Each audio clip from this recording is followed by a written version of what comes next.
Okay, I think we're good to go. Um, Good morning again, and thanks for joining today's call. This is our first uh, apprenticeship session. Beg your pardon. And what that means is that we will be uh, walking you through the process of doing, uh, climate smart farming across different value chains. Um, as was stated earlier in the previous weeks, I will be doing some poultry here. We'll also be doing some crop. And um, part of the catch here is that you will get to see how to do climate smart farming in any of these categories from the beginning to the end. So today, this is the beginning for climate smart poultry farming. And as is the tradition so far, we'll try to make this as interactive as possible. Um, so in this particular order, we're going to have a little bit of interaction, just very tiny bit of interaction. I'll ask you two questions within the next 10 minutes, and then we'll interact just to have a sense of where you are uh, on the topic. And then we'll bring in a partner company, FarmSpeak, who are manufacturers of, climate sensors for poultry farming, and here represented by Adeze. So she's going to make a presentation, and she's going to tell us about the sensors. Um, so afterwards, we can now do preliminary. I hope we have time. We'll do some preliminary disclosure of some of the sensors we'll be using. And if the time is not enough for today, uh, remember we have 2 sessions per week on mentorship days. So we have today and we have Wednesday. So we are going to now do a live setup of the farm after we've learned about the sensors and asked all questions that needed to be asked. All right. So that will be the agenda for today. So, but my first question is, what are the factors of success in farming? And this is generally speaking. We'll just take a few hands. What are the things, like those things that if you do them, you are guaranteed to succeed in farming? Remember, when we're doing this, we're trying to get you guys to experience the process of successful farming, so that when your consulting career kicks in, you will be able to speak from experience, right? That's the whole objective of these demonstrations. So from your experience, whether it is big or small, whether it is theoretical or practical, what are the factors of success in farming? Generally speaking. Emotional, please go ahead. Good morning, sir. Good morning. So, a factor that contributes to success in farming, one of the factor is, for me, I think climatic condition. Like for a farmer or a gardener, if you do not plant your crop in the right season or at the right time, it's it can Okay.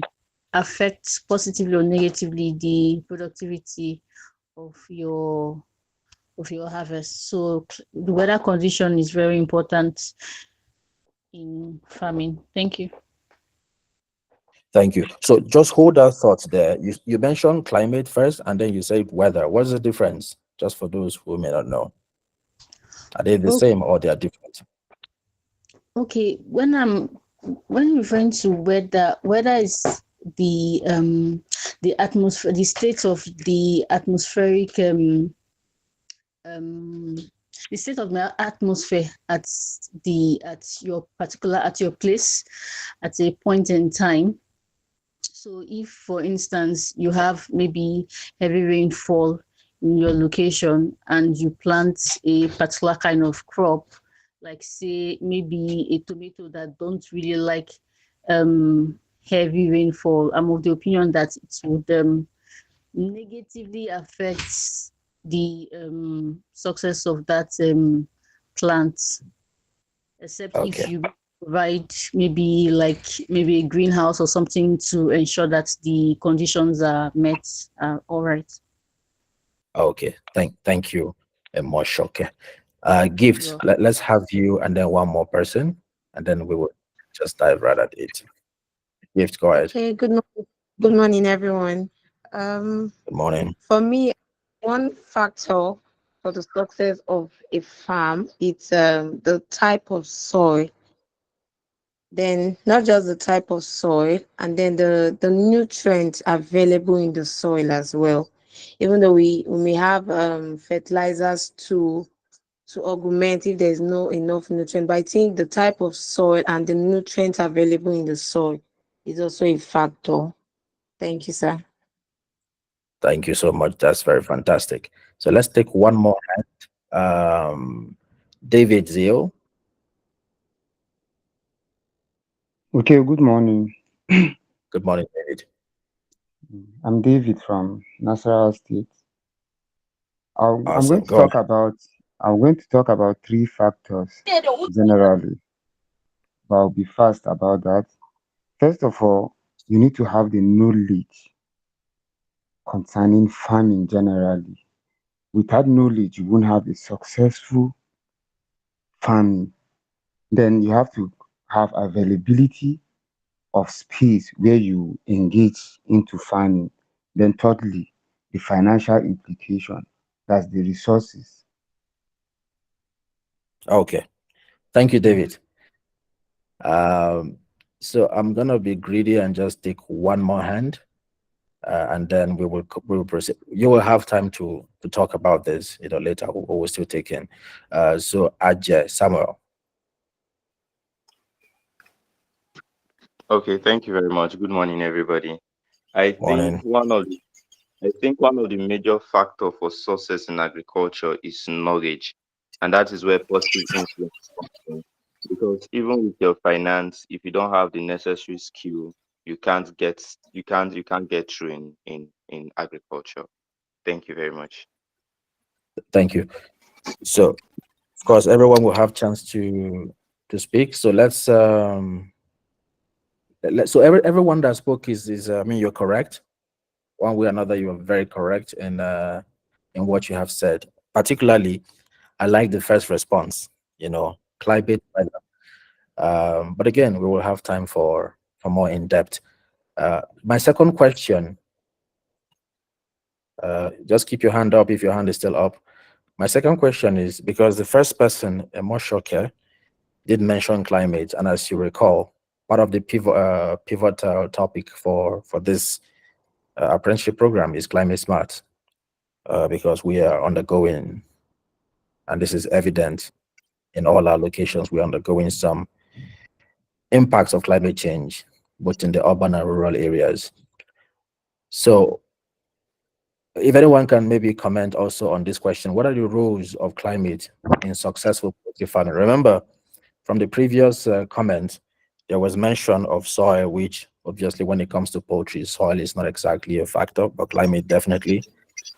Nutrient can be a factor in poultry farming because it's nutrition can come from food, it can come from soil. Sharif or Yayemi.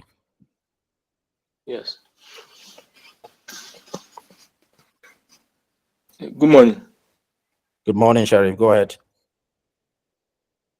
Yeah. Uh, of those factors, you said you said that you mentioned the rules of those of climate and weather. Okay, I'll be talking about the rules of climate and weather. So Uh, okay. as we are seeing the climate change, how it's happening. The rainfall is not as regular as it should be. It's not coming at the proper time. So what farmers need to know these days is that they cannot depend on natural rainfall majorly. We're talking about It poultry. shouldn't be. Sharif. Hmm? Sharif, we're talking You about said poultry, not crops. Okay, stay on okay, topic. Yes. okay. Thank you, Sharif. So okay, so we are in in making feeds for the poultry. They cannot really determine and depend on important feeds. We have to be farmers have to ensure that they make feed formulations majorly on available resources in their community. Whether it is Oh, corn that is available in your community, or millet, or any all those grains that are readily available, thank you, and at Sharif. cheaper prices too. Thank you, All right. Sharif. Yeah. Amusat Mohammed, please go ahead. Yeah, good morning, everyone. Okay, my name is Good morning. Amsterdam Ahmed. The effect of climate change in poultry production. So, the number one effect of climate in poultry is temperature. So, during the hot season, when the temperature is increasing and the temperature is high, so it affects poultry production. Exactly, those are laying layers. So, they used to experience a dropping in eggs. And during the rainy season or cold season, when temperature is also low, it affect the small chicks, small poultries, because in those times now you need the farmer need to increase brooding, increasing the heat, so that the temperature will be increasing. And during the high humidity, that's another one. When the humidity is very high, so the farmer, they used to experience a different kind of disease, exactly the bacterial disease, so fungal disease. They used to happen even with the protozoa disease, like coccidiosis. So this they used to happen during the high humidity, when there is a high rainfall. So that's all I have for today. Thank you very much, everyone. Th- Thank you, Amusa. That was a fantastic contribution. So I'll take one more, and then we can go to the business of the day. Gracious, gracious. Okay, good morning, sir. Good morning, gracious. Good morning. Okay. Temperature, the climate has affects poultry production in the sense that increase that when the weather condition is very high, like there's an increase in temperature, as body temperature of the animal as a result of high climatic weather, it tends to decrease their feed consumption for the poultry beds, decrease their feed intake, and also it also decrease their efficiency to convert those feeds, which at the long run affect their size, and then they tend not to get the required weight that they're supposed to get at a particular time. It reduces their weight, size, and at later on their production at large. Thank you, sir. That's a fantastic contribution. I'll just take one more. Good Just one morning, more. sir.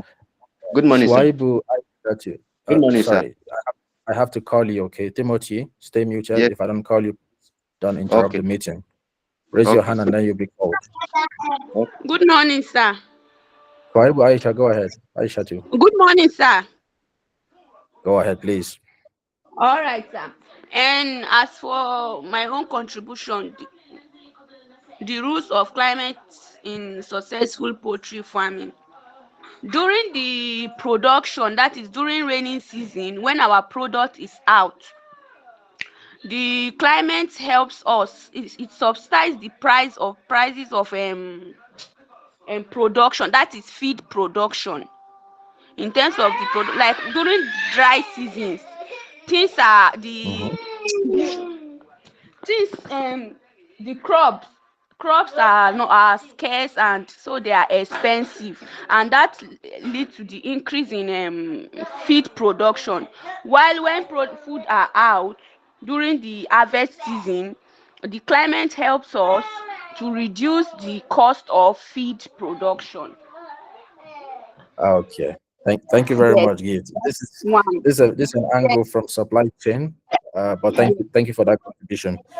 Um, so moving ahead, um, I noticed that there's a bit of uh mix up. Gift, sorry, Aisha, you can mute now.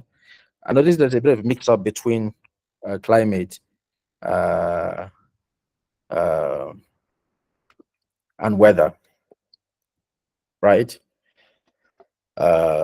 So let me maybe give a very very short difference between climate and weather. They are not the same.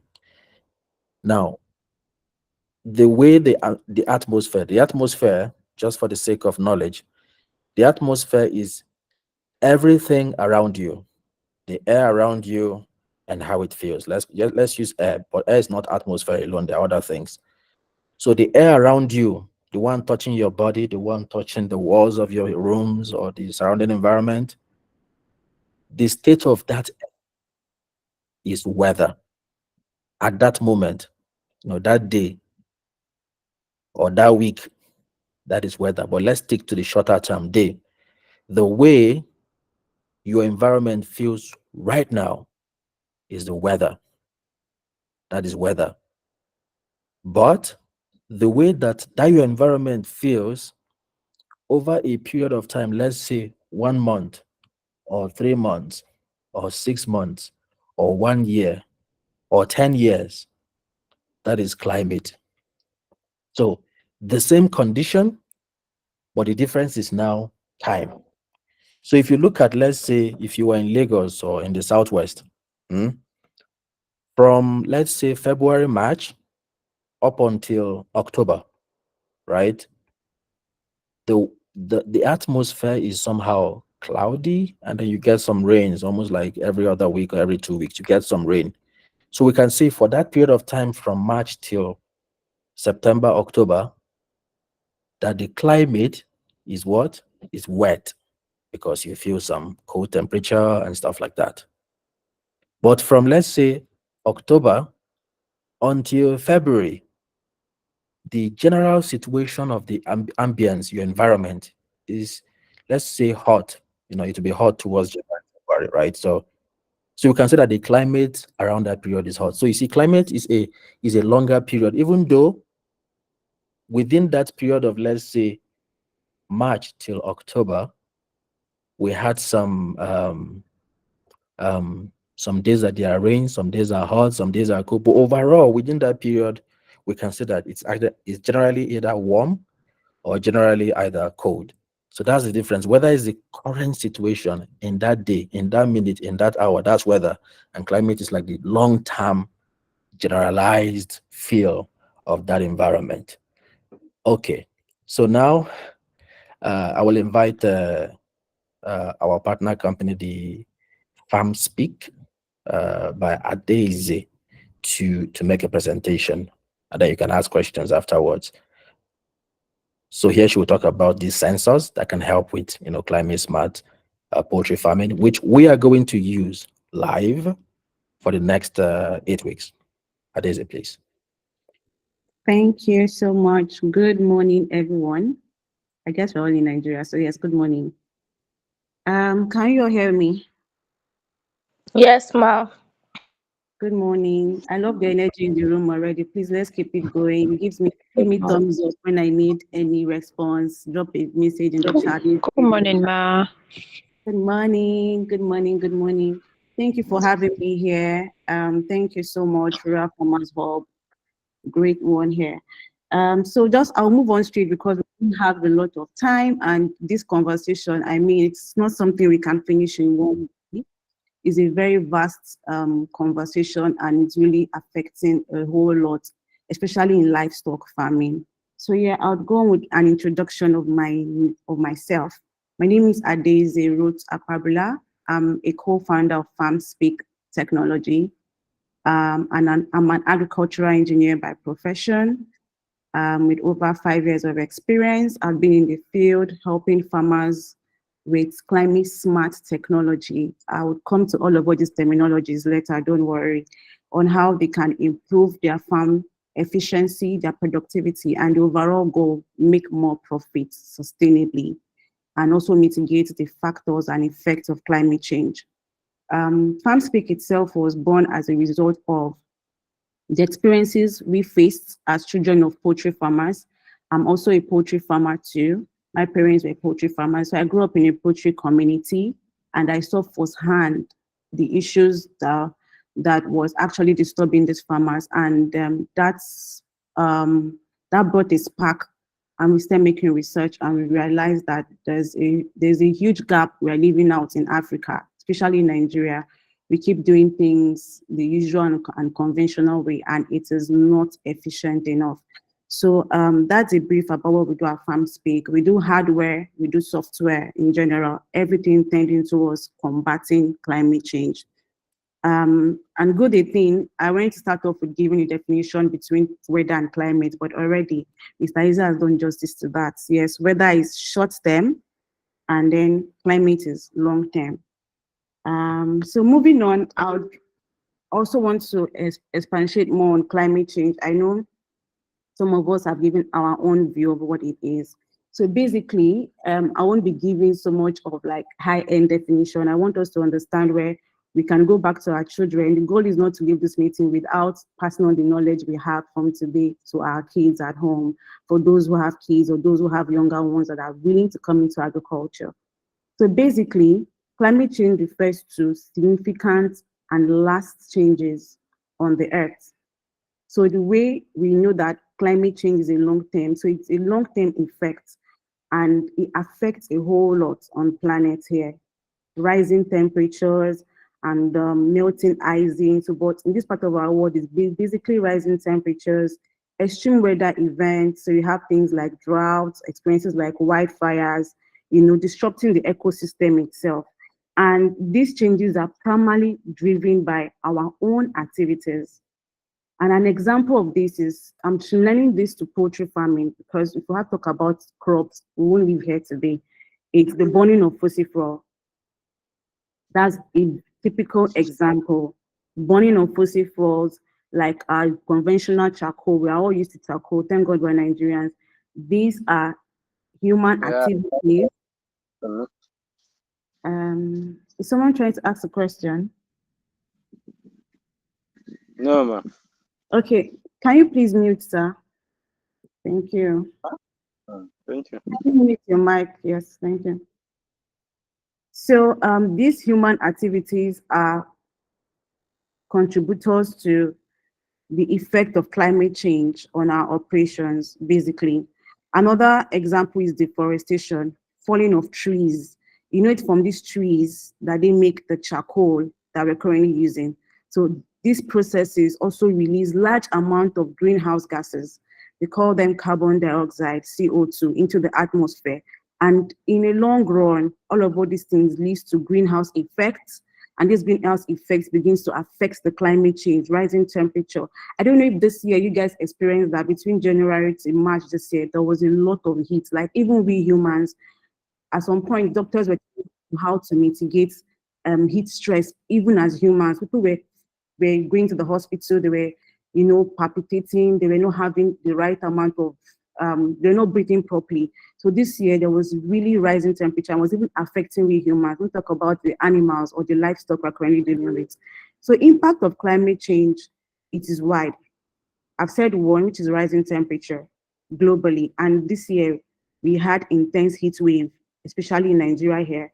Even me, that I'm currently in the West, I was feeling it. Not talk about those that are actually in the northern part of Nigeria where that weather is actually extreme. Now you have extreme weather, less rains. Most of the time you have more rains than normal. You can't actually predict what is happening. These are examples of the effect of climate change and all of that. I know altered weather systems, from crop yields to the livestock itself, to mortality and all of that, causing food insecurity. Now, moving on to that, after giving a brief of what climate change is and then how it affects the operations, then we have to now start looking into how it affects poultry farming in general, bringing it down to what we currently are doing today, right now, and in the next few weeks with the demonstration we are trying to do. The first thing is we need to understand farmers that a lot of us, we have two categories of farmers who understand that weather plays a major role in your operations. And we have those that do not even know that weather plays a major role in your operations. We want to believe that because in the past they've been successfully doing poultry farming, it doesn't necessarily mean that right now that is the stake. Right now, we are not meeting up with demand as a country. We are not. And we have one of the highest poultry farmers in Africa. However, we're not even meeting up with our demand, we're not even exporting. So that means there's something wrong somewhere. We're falling short of what is expected of us. So how is this climate change significantly affecting poultry farming? Number one is heat stress. I see a lot of posts, a lot of questions on our Facebook comments talking about how their birds suddenly begin to die at 6 weeks, at 8 weeks, especially broilers at the point of sales. What is happening? These are exactly what I have experienced growing up with my parents. We lost up to 40% and more when we were growing up, and it's still happening today that farmers are not being able to clock what the problem is. But that point is heat stress. The poultry birds are highly sensitive to temperature changes. That is one thing we must know. So extreme heat can cause heat stress. I think somebody spoke about is it Sherry? Sherry spoke about heat stress and egg dropping. So when the body temperature of the birds cannot take the heat wave, it is called heat stress. And this leads to a lot.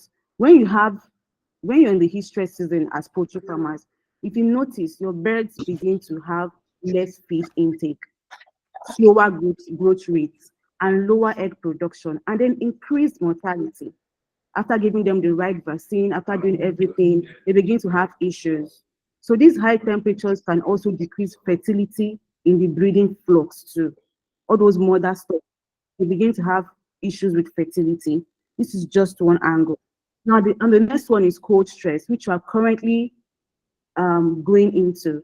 Recently, just 3 days ago, NIMET mentioned that there will be heavy rainfall within the next 3 days in certain parts of Nigeria, and poultry farmers need to prepare for this rain. So imagine you're caught unaware.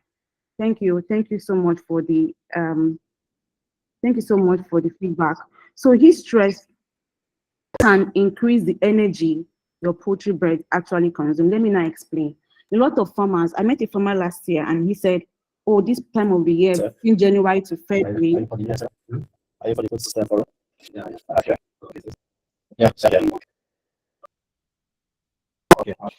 Hi, Eze. I know you're on the road. You're currently disturbing us. Sorry, can you mute? So the farmer complained, and we looked at his record. One thing about farming is, for you to have a successful poultry farm, you need to start thinking like a right business owner. We do poultry farming like a just casual job. If you must be successful in poultry farming, you must do it as a structured business and don't look like a smallholder. I hate that word smallholder because you continue to be small. So the point is, we looked at his record and we saw that within a certain period, he was spending less on feed. And at a certain period, he was spending more on feed. It wasn't like it was inflation. No. So during the heat period, these birds tend to eat less. So you spend less on your feed, or you give them little quantity of feed that you don't consume, affecting their growth.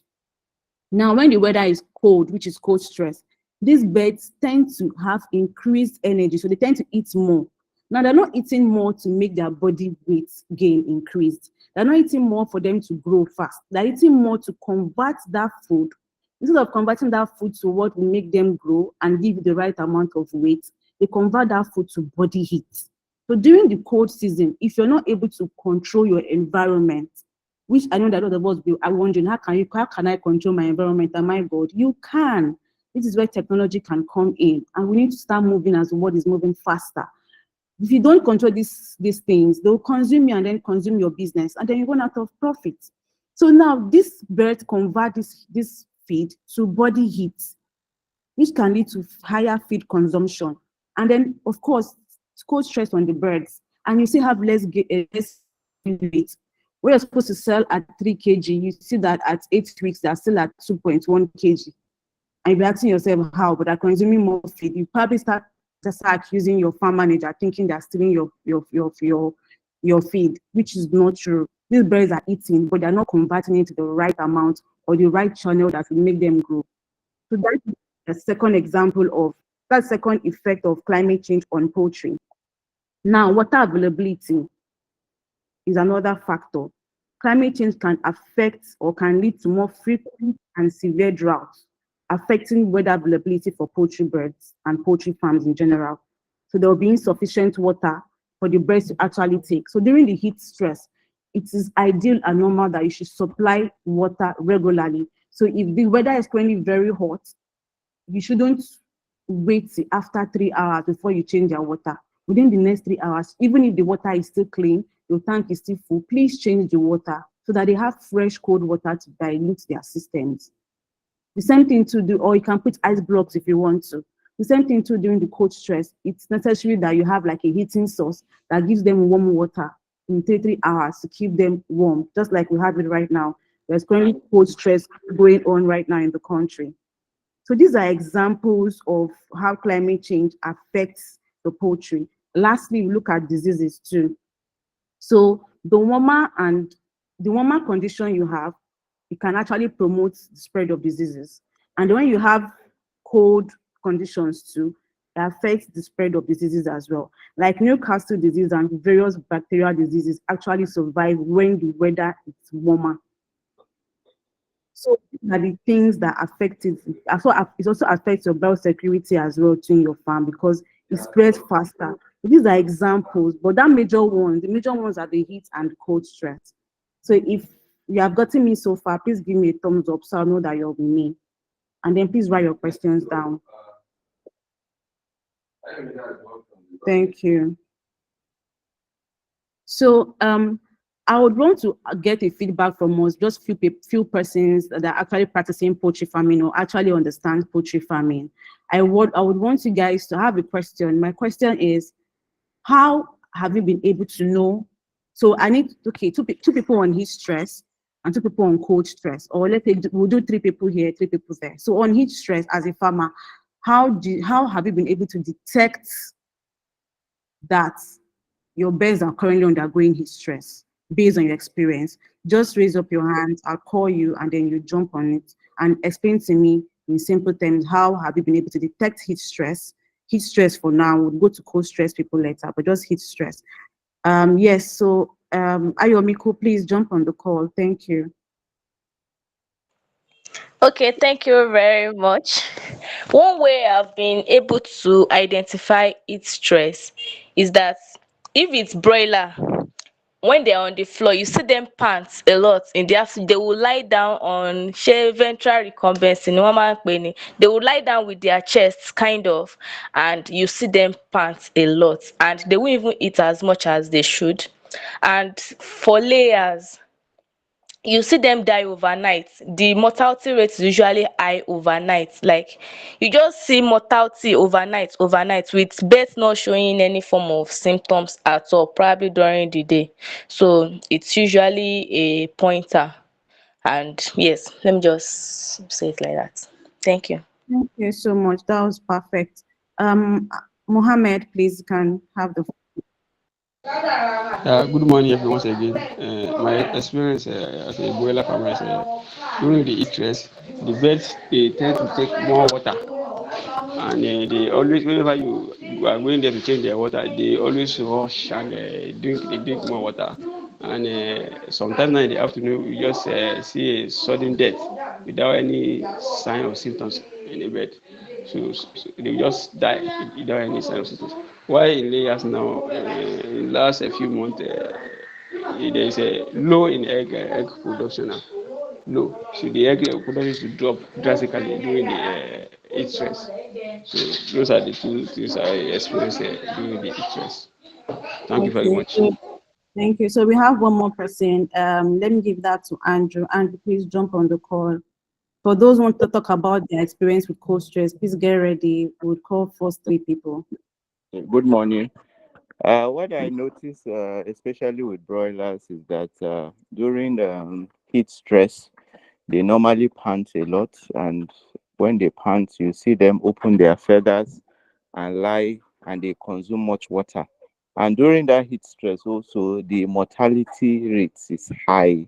They can sudden death. They can see about, depending on the number, like 5 can just die. A huge number can just die at a particular time, and they consume more water during the heat stress. Thank you. Okay, good. Yes, we got it all right. I'll give room for anyone who have experienced cold stress. Please, OJ, please have the floor for cold stress. What are the signs you have seen?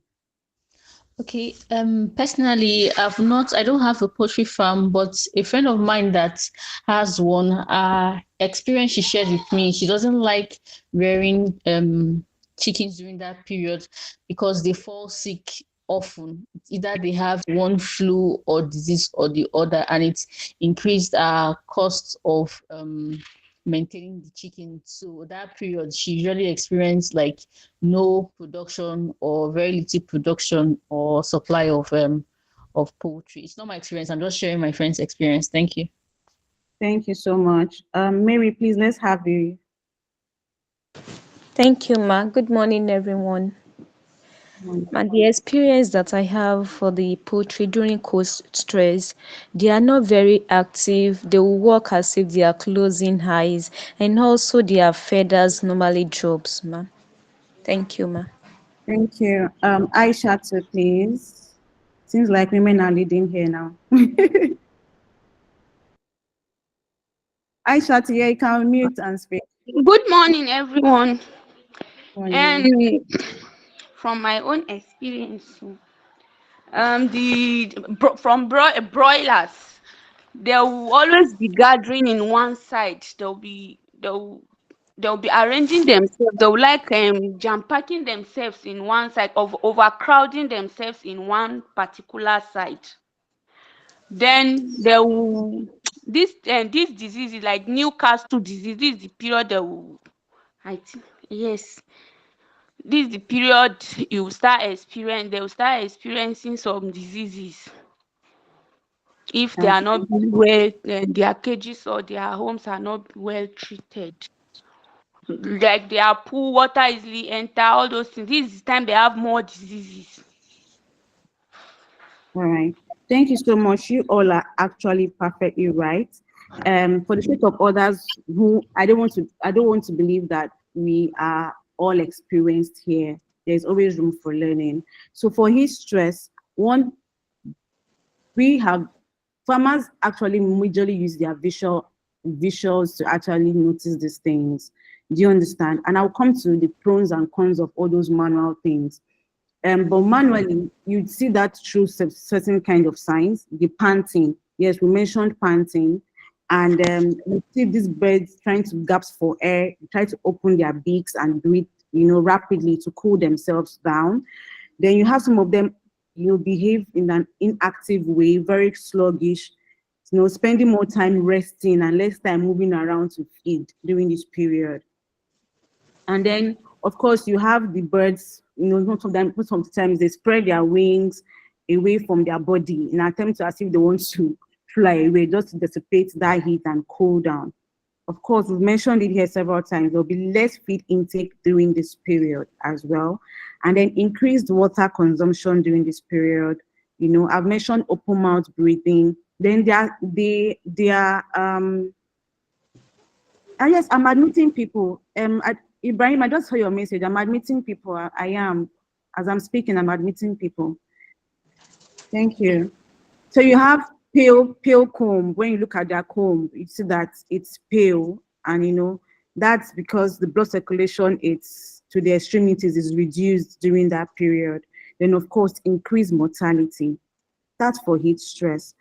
For the cold stress, just as we've said it here, their feathers would be, how do I say this now? Be ruffled. You'll kind of like fluff their feathers. The way you're shivering as a human being and you're putting your whole hands together. So that is how they behave. That you see them most of the time. And then you see them shivering too, of course, most of the time. And then you see them have decreased feed intake, then respiratory distress. They begin to have flu. I don't know if you know that these birds to go through what we call catarrh, like catarrh and cold. Some of them even cough too as well. So these are the signs, and also reduced egg production during this period, and again, mortality. So that mortality is in both parts, both the heat stress and the cold stress. So having said that, someone wants to join the call. I'm doing my best to accept them. Sorry, as I'm speaking, I'm looking to the screen. So having to go through that, we will not ask ourselves, but are these methods efficient? My parents, one experience too. before we had to go into, I mean, sir, please just write your question down. We'll give room for all of that. Please write your question down so that most of you, your hands are up. Just write your questions down. We'll come to that. So are this method actually efficient? Not necessarily, they are not. And even if they are, let's look at the ideal state. You have a farm manager, you're currently on the call right now. Most of us are currently juggling between 2 jobs and still doing poultry. You have to be on your farm to see to these things.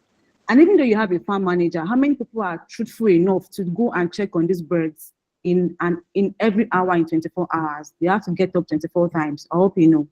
They are not robots. Humans get tired. We're not built to do certain kind of jobs and tasks and mundane routine. So most of these things are not efficient. I remember one of the nights I was having exams and it was my turn to take care of these birds. We made sure we gave them the right vaccine. They were doing very fine. I checked on them. They were doing very okay. The charcoal pot was, emitting heat. And I didn't know until when I got to find out after all these experiences that those heats that charcoals were emitting, most of them are too much for these birds. But we humans, by the time we begin to feel it, that this thing is too hot, these birds are already long gone. They're just waiting for the right time to begin to show you that, see, you have made a mistake, and that's in terms of mortality. So most of these things, by the time you see them visually, these birds are already gone through what we call underlying challenges in their metabolism, in their body. They're already long gone. Before you start seeing visibility of this bird shivering, they're already having flu. Very likely chances that you might actually get them back to normal. So manual monitoring is what now resulted to asking ourselves, how can we be climate smart? This climate should not outsmart us. So it comes down to what is climate smart agriculture. What do you mean by CSA? Most times we see it as CSA in short. I'll go as simple as it is. I don't want to speak so much English. I love practical things. So climate smart agriculture is an approach to farming that aims to increase agricultural productivity. In the word, quoting it, sustainably, and then adapt and build resilience to climate change, and reduce greenhouse gas emissions where possible. So while you're looking to make productivity increase in your farm, you're doing that at the right way, and you're also not contributing to what will now turn back to affect you. Remember I said that our operations are what leads to these climate factors, burning of charcoal and the rest. So if you are practicing climate smart agriculture, you're understanding what the climate requires, you're understanding your role as a climate leader, because all of us are climate leaders, we have a role to play. Our children have roles to play. So at the same time, how to also help you increase the operations as poultry farmers. So it involves implementing practices and technologies that are responsive to challenges that are posed by climate change while ensuring food security and livelihood. So in this context of poultry farming, there are several ways we can do this. One is improve our efficiency in resource usage. What are examples of the resource usage under this category? I'll talk about the energy usage and also water. Now, energy usage, we are all used to burning charcoal. These days, if you hear about green economy, the word is going green. It's simple. What I'm just trying to say is don't burn and start emitting a lot of that carbon monoxide. Let me just say it's like smoke. For those who don't understand what carbon monoxide is, all those smokes you see from exhaust cars, from the burning of charcoal, they all contribute to climate change. If you check how much a kilogram of charcoal emits, you'll be shocked. Now multiplied by 25 kilograms, then multiplied by the bags you use weekly, you know that you've been endangering your own health as a farmer, you're endangering the environment, and you're endangering also your birds. So you're just like using your own self to shoot yourself in your leg. So that is what that means. So you have to reduce your energy consumption. Now we have farmers who actually want to continue to say, I don't want to go green fully, but how do I monitor my farm so that I'll be spending less on charcoal? So there are two ways. You can spend less on charcoal and have more money. Kind of with everything tends to profit. When farmers hear climate smart technology, they feel like, oh, it's so much money. We would come to that. Is it expensive? How do you go about it? Do you have to invest all at once? No.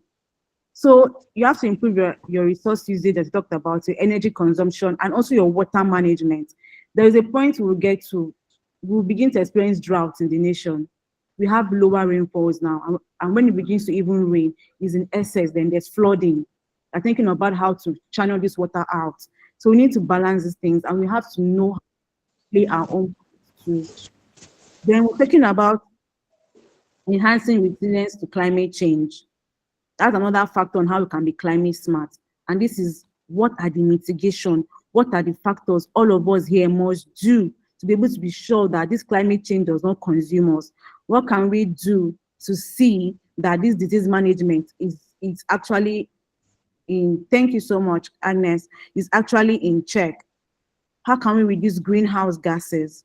How can we diversify our income and enhance livelihood? These are the things. How can we go through remote monitoring? This is where I'm actually going to speak a lot. Remote monitoring. So when you're away from your farm, a lot of us are actually in the hands of God. But do you know that the world has come to the point where your conventional thermometer that you drop is not even going to give you the right efficiency you need in terms of of monitoring. If you have a thermometer in your farms, you always have to be in your farms to check. And as I've also analyzed it, most farm workers, your farm workers, not all of them are efficient enough to go and check these readings. Because one moment is at the optimum. The next 5 minutes, it is bad. You might even actually have farm workers that are actually diligent enough to go and check these things. I remember my experience before I had to say, no, I must find a solution to this. I checked those birds at 12:03 a.m. They were at the right temperature depending on our location. We were different locations for different farmers and the parameters. What works for me at day old in Ogun State will not work for you in Nasarawa State. So they were actually very practical. They were okay. It was making sense to me. And I went to bed to set an alarm to wake up by 3. Only for me to wake up by 3, and what I saw was like, it was like village people came knocking. It was not funny. It didn't just stop at me. It happened to my mom too. It happened to my dad and other communities, people around us. They wake up and just say that their birds are just, something has just happened. At first, we were thinking maybe somebody was coming to maybe fleet the air with something, but there was none, because we also had to call our guard, and they said nobody came to the farms. So it was surprising to see that one moment everything can be okay when it comes to the climate, and the next moment you're struggling to save your investment as farmers. So we have to be proactive at this point. You can't continue to do things in a conventional way. So speaking about this, your thermometer, it's not going to do enough. There's limitation to thermometers. That is why there's something now called remote monitoring and remote control. So remote monitoring and remote control, it's how technology has been coming to say, I would help you. It's not taking away jobs from people. When people hear jobs, they feel like it's going to take away jobs from them. No, it's that going to enhance it, because one way or the other, you will still need your farm workers to do certain things. Now, the slide you would see next is a picture of the device. No, the next one. Okay, now maybe you should stop sharing. Let me share like a better picture. Then we'll come back to this, Agnes. I'd want to share what this device looks like and then what it does. So maybe that would help. Sorry. Okay. Can you hear me? Yes, I can hear you. I'm just trying to share my screen. Okay. I'll start to check for the picture. Should I stop sharing so you can just go ahead? Yes, you can stop sharing. I'll Okay. actually share All from right. here. Just give me a moment. So I don't know if you can see this video. Can you see the video? I'm not seeing the screen, so just unmute and tell me yes. Yes. Okay, good. So this first, let me take it back. Yes, we can see. So this is what the device looks like. Now, there are ways for it to mitigate climate change, and it is under what we call precision agriculture. You're able to get the precise tool you need in terms of monitoring your poultry and also controlling the environment. Now, this device is called PenKit. I'll show you what the entire kit looks like. It has sensors. I would explain how it works and then what it does for you practically. It's very easy. Now, this socket here, please, if you're not speaking, please unmute, please. This socket here is what we call the add-on. You can see that there's something called heaters, cooling fans, power 1, power 2. Then also you have this other device that looks like a box with readings on it. Let me see if I can also share other ones before I start explaining. So it comes with sensors. Let me see if this video has the sensors part.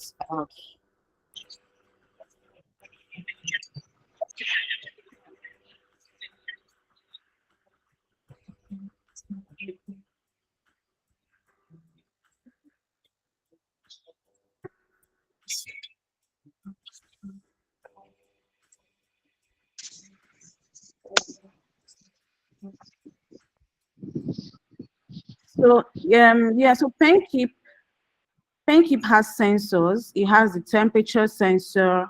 I'm trying to look for the sensors practically to show you guys, but this is an example of it in a farm. I don't want to. So these are the sensors. It comes with 4 sensors, but it's a 5-in-1 sensor. So you have the one for temperature, you have the one for humidity, you have the one for air quality. All of farmers just measure humidity and temperature. Air quality plays a major role. From all that we are talking about here, you agree with me that when there is heat stress, the air quality in that environment is different than when there is a cold stress. Or so all of these things you have to, the environmental condition over your poultry in your pen is what you should measure. If you measure temperature and don't measure humidity, you're shooting yourself. If you measure temperature and humidity and don't do air quality, the respiratory system of your birds is at stake. So it has temperature, humidity, air quality. You can also measure your water level and your water temperature. So when the weather is cold now, the water temperature should be warm. When it's hot, it should be cold. So this is a device that can help you. Now it's simple, it's a plug and play device. For those who don't like, oh, it's so difficult for farmers to use, it is not. It is a plug and it is a play device. The first thing first is when it comes with solar. It also has an inbuilt battery. It comes with solar panel. So you see, we're taking you away from you burning excessive charcoal. So it has a solar panel. But the panel or the solar power is just for this device. I'll explain why it's for this device. If you now want to do other things, like lightning, you might now require to get a bigger solar. So when you get your device like this, sorry, I don't want you to play. See, your farm workers can even use it. That's a farm worker in a farm installed. It doesn't require any technicality. When you get to your poultry farm, all you have to do is to set the age of your birds. So a day old, I brought in my stock. You let the system know that it's a day old. Then you set your parameters based on your location. We have parameters that we actually propose, but you as a farmer, we allow you to set it your own for yourself as a preset parameter. So at day old, do you require your birds to be at 33 degrees Celsius between day old to day 4? You set that.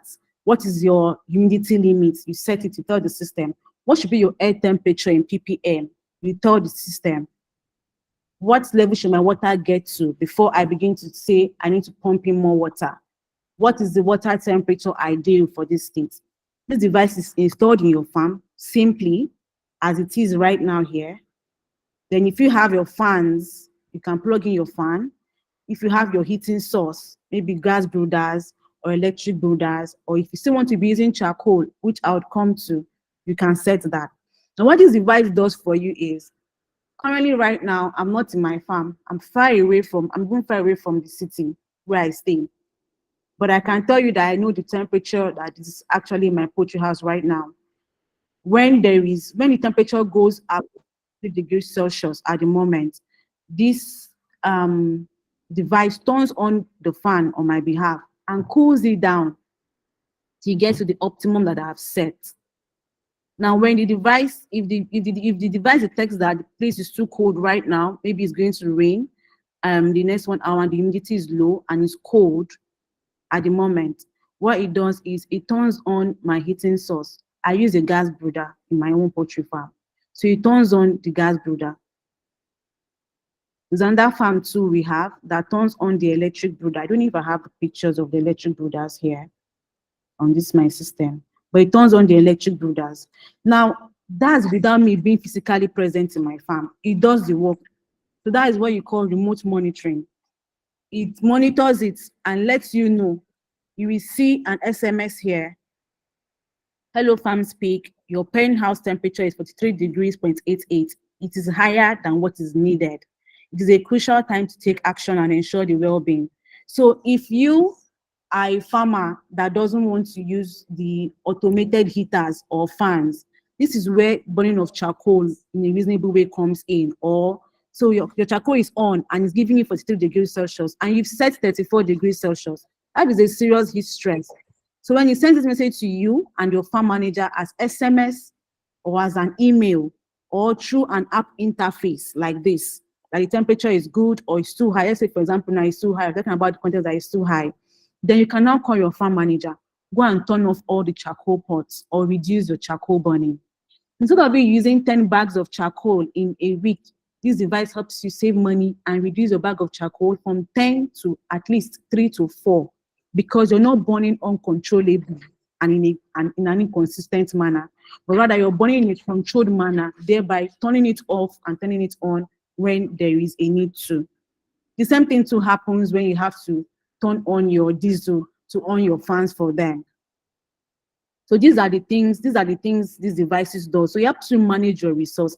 At the end of the day, it's helping you give your birds the right amount of temperature, humidity, air quality, the environment itself. So it's a smart device. Now, it helps you get to your production at least 99% production. If there's any mortality, it can't be from cold or heat stress or the environment. Maybe it's from the hatchery, or maybe it's from your management. So but when it comes to the weather, when it comes to the climate, this device takes care of it optimally. So you're sure that you're going to the market with at least a 99% productivity at the end of your cycle. Now, aside that productivity, because know that once you get to the market with 99% productivity, it means you're making more money when you sell off your birds. So increased income for you as a farmer. That is the essence of technology. Then also you manage your resources. If you're the one that has power in your farm, let's say you stay in an area where there's power and you're using light units, if this device detects that your heating source is enough, it turns on your electric brooder off. It turns off your electric brooder at the right time, and that means saving you more money, resource usage. If you notice that your water, your pumping source is okay, it turns it off. So this way you're using your resources in an optimal way. So that is what PenKeep does. And you know that once the environment is right, you have less issues with disease vulnerability and disease outbreaks.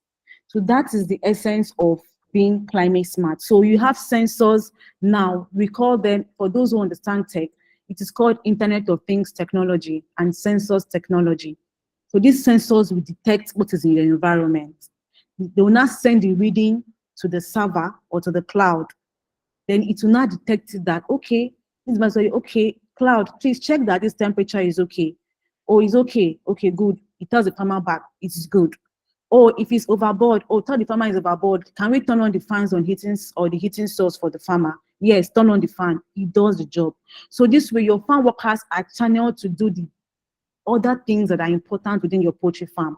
Note, it is not going to take away jobs from them. This is just a device, a technology. It's not a robot that work and start checking on the birds one, but at least this would help you anywhere you're traveling and you're sure that you're doing fine. If there's under COVID-19, where we have been hearing about MPOS here and there, outbreak, for those who are going to be staying away from their farms, devices like this are what would help you safeguard your farm and make sure that you're not stressed as a result of losing on your investment. I don't know if there's any other picture for me to show, but as I said, it's very easy for your farm workers to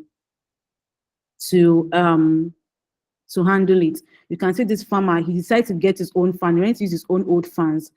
He had a lot of this scattered around. So you see it. He turns that off. He turns that on. He bought an electric builder. So that's an electric builder person there you're seeing. It's very easy. He has his fans scattered around. He moved from using a charcoal to using this. When we calculated this cost of charcoal, I think he said for 5,000 beds, he uses 30 bags in 3 weeks. And when we calculated the money, it was running into thousands. But if you have to use this kind of a device, it's a one-time investment. And the truth is you can either buy off or you can pay in installments or you can do a subscription base. So Mr. Eze will talk about that on the pricing and how to get it. But in general, what climate smart agriculture typically means for farmers. So it's just for you to use technology and the right tools that would help you in taking care of your farm when it comes to environmental challenges. I'll stop here for questions.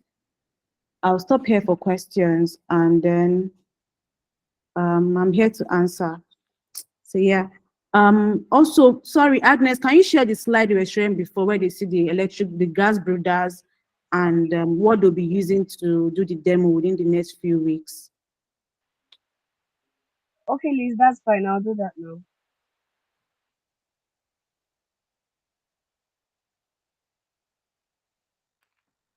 So she's gonna share the slide. If you have questions, you can drop. Let me check the chat box. I know that there've been a lot of comments here. How do we get the recordings of this meeting? I'm sure Agnes would communicate that. It might not be shared today, but you should actually hold on, please. She can. So she'll let you know how you get the recording of the meeting.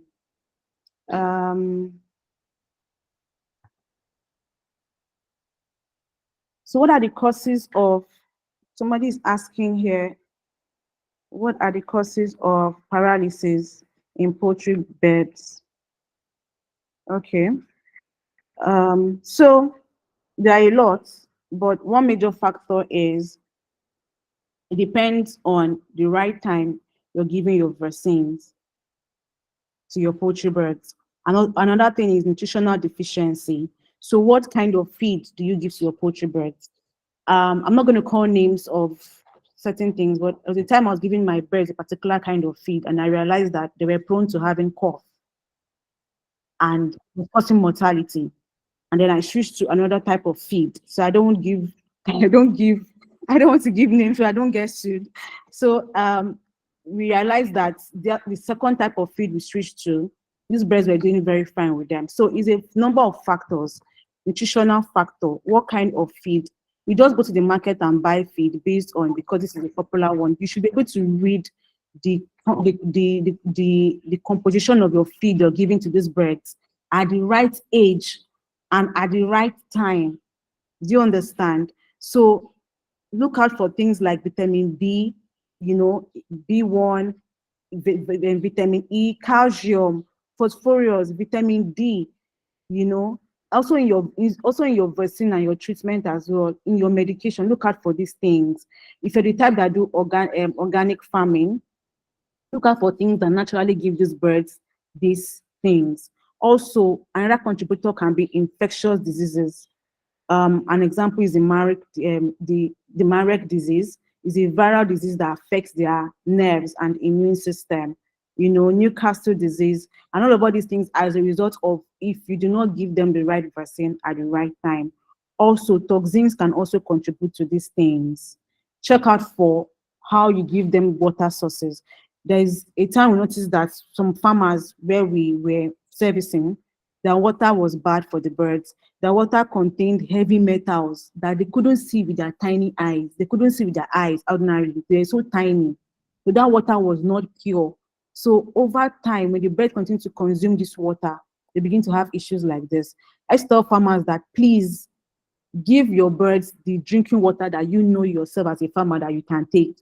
If you can't take that water, don't give it to the birds because they're also living things like you. They just are not like our own composition as humans too. Also check for traumas or injuries around them.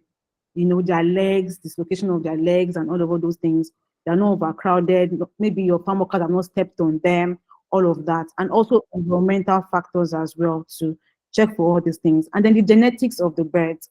There are some bird genetics that are not so good. I know that right now, I know last I read, they've been working on genetically modified birds that will also even fight heat and cold stress. But we haven't really gotten it. But of course, we will get there with time. These are the things that would actually cause paralysis in birds. Let me go back to, I'm trying to get questions. I just hope I don't miss anyone.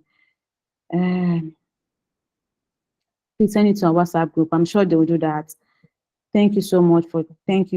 I'm great. I'm happy you love the presentation. These sensors, how do they get charged? Do they need to be charged? And if how, please? Okay, Sambo, yes. So the device, that's why the device comes with a solar. You know, I mentioned that it comes with a solar. So when you see the demo farm setup, you see that it comes with a solar. That solar is to power it. That's because we don't want farmers to miss out on any important information as a result of electricity limitation in our country. So it comes with solar. The device will be plugged to the solar, and it also has an inbuilt battery too. It also can be plugged to electricity as well. Do you understand?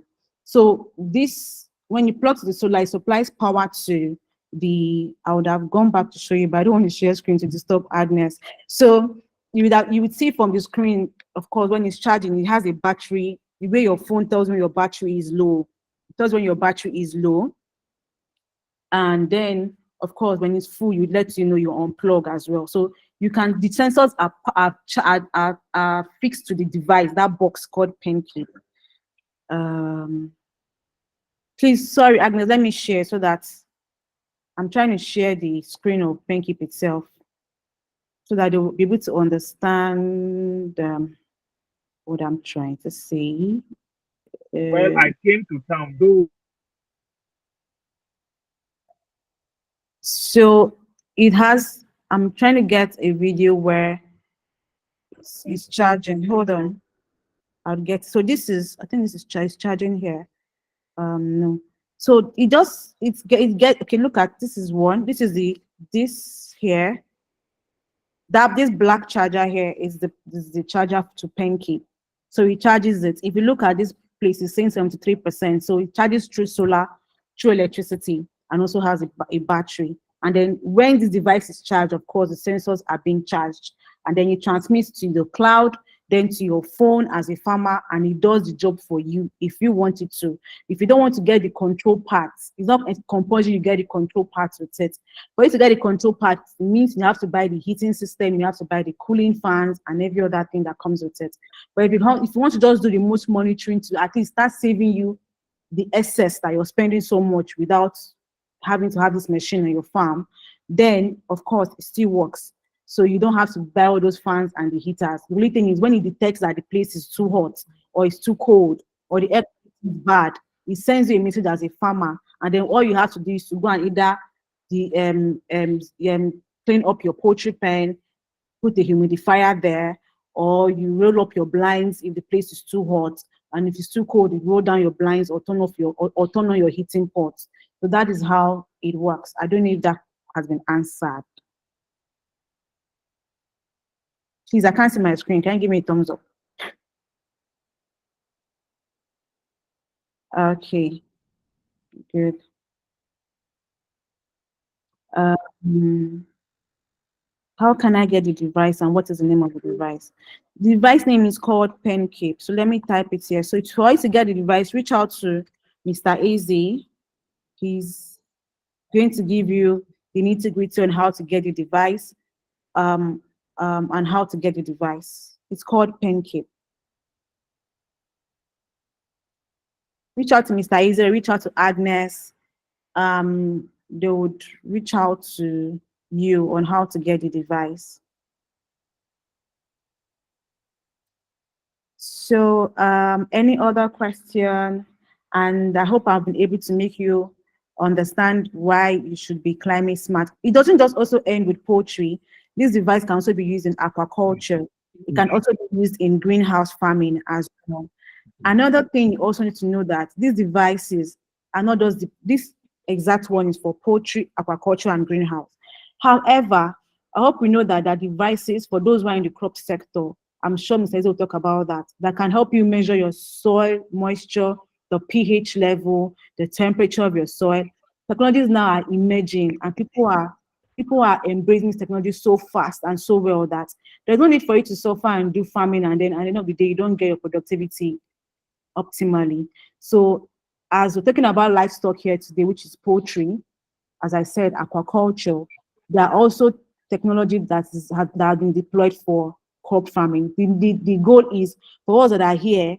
I want to believe that we are young. We are still at least mid 40s, 50s. We can still embrace technology for us to be able to meet up with our demand. If not, food insecurity is a huge deal, and it will not just affect just the entire world. It also affect you, so affect your family, affect your income and your livelihood. With that being said, I'm so grateful to be here. If someone is saying he has a question, sorry. Okay, Mr. Kali, you can go on. Sorry, I didn't see that. Mr. Kali, please go ahead. You can unmute. I can see your hand being raised. Okay, good morning. Thank you for that wonderful presentation. I don't know if you're hearing me. I can hear you. Just speak it louder. It's not so loud. Okay. So thank you very much for the wonderful presentation. I want to ask a question because I got to understand that during the this policy stuff, most people used to have issue when they started like during the cold period. And you see them when these beds started like coughing, like showing sign like they are coughing, something like that. You see people going to buy paracetamol, some will buy septrin, some will just buy vitamin C, some will buy flagyl. They are just mixing all those things anyhow, giving it to this bird. So I don't know what's actually the best drug to give them because most time if you ask them, they will tell you that they told them to just go and buy vitamin C, mix it with septrin, or maybe mix it with paracetamol, or maybe with flagyl and just give it to this bird. And most time it doesn't work. So I don't know if there's actually the best drug or the best medicine that will actually be given to these birds when they are having this kind of cold problem. But because I know definitely we are supposed to know to always help out either people that are within our locality when we see them having this kind of situation. If we're able to tell them, okay, this is the best drug to give them, this is the best medicine to buy and mix and give to this bed. I don't know if you can actually help out in this aspect. Okay, you sure? I will try my best, even though I'm not a vet doctor. I'm I'm careful not to give out information that will not get me sued, but I'll do my best based on my years of experience as not just being a poultry farmer, but being, in the tech space as well for livestock. But I always tell people using human drugs for poultry breeds is generally not recommended. You see, that is why for myself, I can't buy poultry, birds, or chicken or turkey from a vendor I don't trust or from a farmer I don't understand his procedures, because these things are things that are now results to. You see, these days we're just talking about diseases that are funny. We don't know where it's coming from. An example is things like cancer. It's looking like it's a deadly disease. We can't detect it. We don't know where it's coming from. It is from what we consume, and we have to look at every nitty-gritty of every part of what we consume.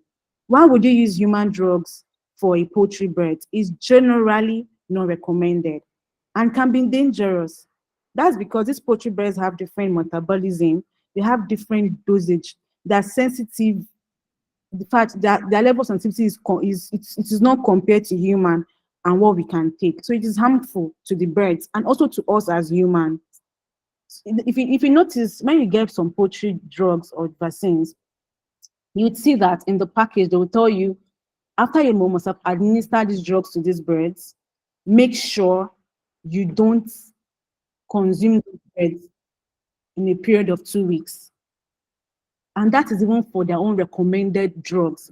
Now imagine that you're now using a human drugs. So you can imagine, and then some farmers are not sensitive. They rather now even slaughter these birds and then sell and begin to consume, not knowing that you're consuming what is not supposed to be. So if you must even, in fact, you must even do anything, you can now even use organic. If you want to use anything that is human, like I will tell you, I advise to use organic, but even organic, you know, so much of everything is bad. Know the dosage needed. The way you'd consume ginger is from the way a bird would consume ginger. So you also have, because even organic, when you do it overboard, it also affects this bird and they begin to die. So reasons why you should avoid human drugs for poultry is it is actually toxic for them, you know, and the drug interaction is actually very different. And also for the human consumption, it is not safe for us. So what you can do instead is, I don't know why farmers like going away from veterinarians. Go to veterinary doctors. Have one. A lot of them are not expensive. If you don't have one in your area, subscribe to some people that have services that are actually affordable. And online, they will tell you what to do. Exactly. Thank you, Silas. The anatomy of poultry birds and human, they're totally different. So please, either use a vet doctors, or you join poultry groups, or you join a group like this that have been created for you, and you ask questions. I'm sure Rural Farmers Hub will be able to get, if he doesn't have one, get somebody that would actually come and let you know what this is what you would do, this is what drugs to give. Join groups, and I say join groups, don't join all these Facebook groups that will tell you use A and don't use B, use B, don't use C. Groups that are, you know that are veterinarians here, or you have somebody who's actually very, very experienced in the field. So that way you have to use an approved poultry medication. And things I know that I've used in the past for flu like this, it depends, are usually antibiotics. And I look out for things like tylosin. Let me type it here. Tylosin. Any drugs I'm buying, I look at that they have things like tylosin. I also look at for the fact that they have, it depends on what they have with amoxicillin, but not amoxicillin for human consumption, please. So I'm just going to type it here. Amoxicillin. These birds, they have their own. So look out for things like this. Also look out for there is this other I'm trying to get the name. It's like tetracycline, but oxytetracycline, exactly, oxytetracycline. So I've gotten the name now. So let me just spell it. So look out for things like this when you're buying their drugs. And as I said, if you go to a vet store, you don't need to even do too much. Just tell the vet doctor what is wrong with your birds, and they tell you the exact drugs to get. So for supportive treatment, I usually, after some days, depending on the drugs, 3 to 5 days, I give multivitamin. I think for me, for my treatment for antibiotics, I do 3 days, depending on how severe it is. And after 3 days following, I give 5 days of vitamins or multivitamin. For herbal remedy, I also use ginger and garlic. But as I said, you must be able to, you should be so good in your measurements that you don't give these birds overdose of these things. Exactly. Somebody is there saying download Vet Connect app, links you directly with first-hand veterinarians. So thank you. So that is, I don't know if that answers your question. Let me know, Mr. Kali, please. I don't know if you still here. Have I answered your question, Mr. Kali? Okay. Sorry, Adeze, can you hear me? I can hear you. Okay. I was moving from a hotel. I'm attending the conference. So I moved from the hotel to the conference place, so I had to disconnect. But we are really out of time. So, and we have 8 weeks for this whole experience. So I'm gonna have to stop you there, and we can also try to stick to time. But thank you so very much, Daisy, and I hope if we can give her a virtual round of applause using the icons. Okay. Thank you so much. I will just try to wrap up this meeting because, as I said, this is supposed to be experiential. You know, we're gonna see it on an ongoing. So the things that she talked about, the medication we're going to see them being used, appropriately when detected, uh, during the 8 weeks of this farming cycle. So once again, so in closing, I'll just show you a few things. I was hoping we can do a live video from the farm, but let's do that on Wednesday instead. At the same time, I will share a link in the WhatsApp group. On Wednesday, we'll do a live setup. You will see the whole thing from beginning to the end, just like I said, like we promised. You will see the birds, we will set up the sensors, we will test it, everything real time. So, but this is what the brooder looks like, the brooder that she mentioned. And by the way, this is from FarmSpeak. This is from our business company. We'll put these things to test and see how we can keep the bird's temperature optimally for the 8 weeks. And then we'll compare the result with that of those who are not using this kind of sensors. Here you will see the monitoring sensors, temperature, humidity, and all those kind of things that will be put inside the pen, the poultry house. Now, this is also made by FarmSpeak. We'll be putting this to test, and then the solar panel to make sure that the monitoring happens 24/7, whether there is electricity or not. So this is a standby electricity. Now, if you have constant power in your house and you can make do of that, fine, that will suffice. But we are using this to ensure that we have like 24/7 power supply. So I wouldn't take any further question, all right, because of time. This meeting should end by 11 o'clock, 2 hours, so that others can go back to other things that they do in their lives. But on Wednesday, we're going to start exactly the same time, just like today, and we will have a live demo. However, I think I'll just take 2 questions, and then we can close this. Abubakar Sadiq. Hello. Let's go on. What's your Morning, question? sir. My question goes like this: as you mentioned something about nutrition in poultry.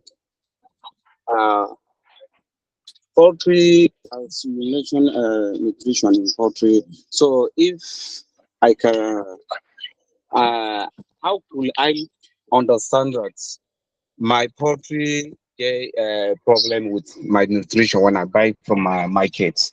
How can I understand? Then second question is, preferable. How can I see get my own feed? Let's say, how can I produce my own feed by myself? Okay. Adeze, do you want to take that? Poultry production. That's my own question. Okay, don't worry. For the second one, in terms of producing feed, I usually don't advise farmers to just jump on feed production if you don't understand the nitty-gritty of how to go about your feed composition and the percentage. It's not something that is just straightforward, I'll say on the call. You get, so based on your growth stage of your birds from day old to when they're doing the grower and grower mesh and the rest of them, there are different things you have to look out for. So it's a different conversation entirely. But if you have to continue, I would say you should speak to the Rural Farmers Hub. They can organize a training on feed, on how to go about your food composition yourself.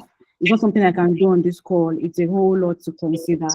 So going to the second one, how you know in terms of your feed stimulation. Of course, the first thing you look out for as a farmer is your growth and your weight gain. Every stage of poultry requires a certain amount of weight that you should attain. If you're not attaining that weight, then that means there's something wrong somewhere and your birds are not doing optimally. So look out for other things like the feather condition. If you're doing layers, the egg production, the energy levels, the behaviors of your birds, your feed conversion ratio, your FCR. The sensor will get to that point.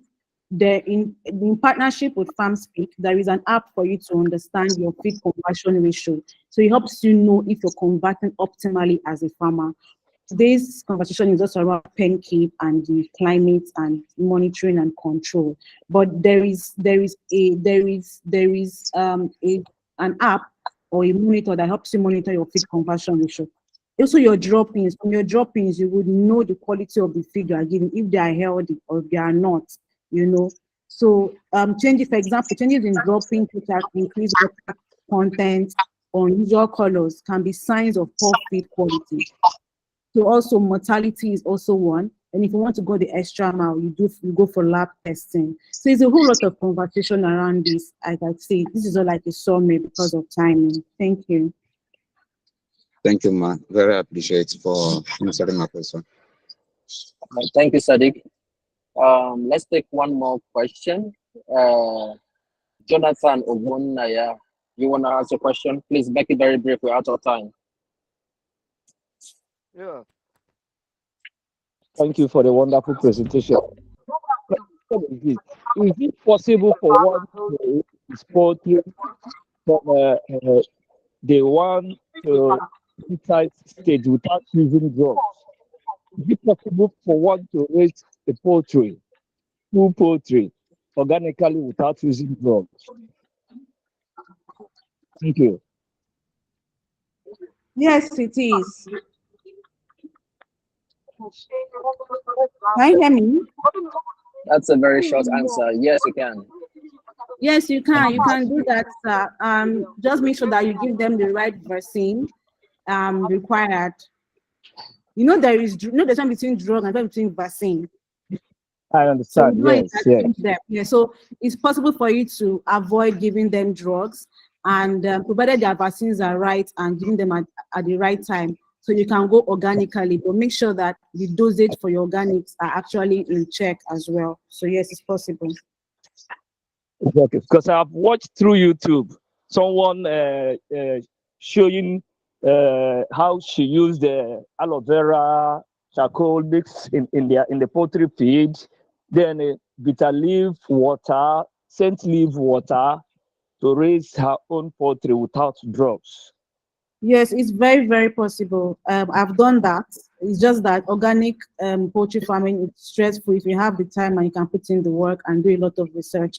But I've done that in the past too. I didn't use any single drug from organic from scratch to finish, and that's because it was required, because I have somebody in the house that needed that because I have to consume the meats.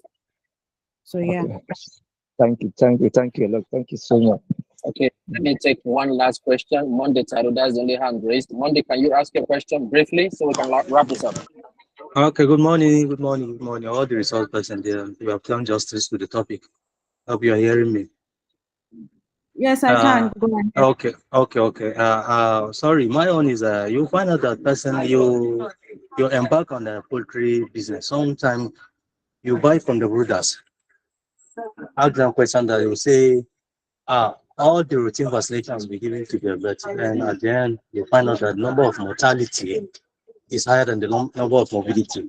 What advice will you tell the buyers that are buying from the brooders? Thank you very much. That's my question. Okay. So it's a factor of certain things. My first advice is make sure you buy from a verified. If you're using agent, buy from a truthful person. Most of these birds are birds that the hatcheries are probably detected that has issues. Most of the agents will go and buy them and sell them to you, and you would not know. So make sure you buy from a verified agent, or make sure you buy from a verified hatchery. Farmers Hub is good for things like that, and also Farm Speak is good for things like that. So reach out to them. They link up to the right person, to the right agent. Please, you're not speaking. Can you mute? I'm trying to shout. Thank you. Then second, your management is key. Make sure that you have a management that helps you, and also have an accountability partner. When I mean partner, does not mean a human. It can be like an app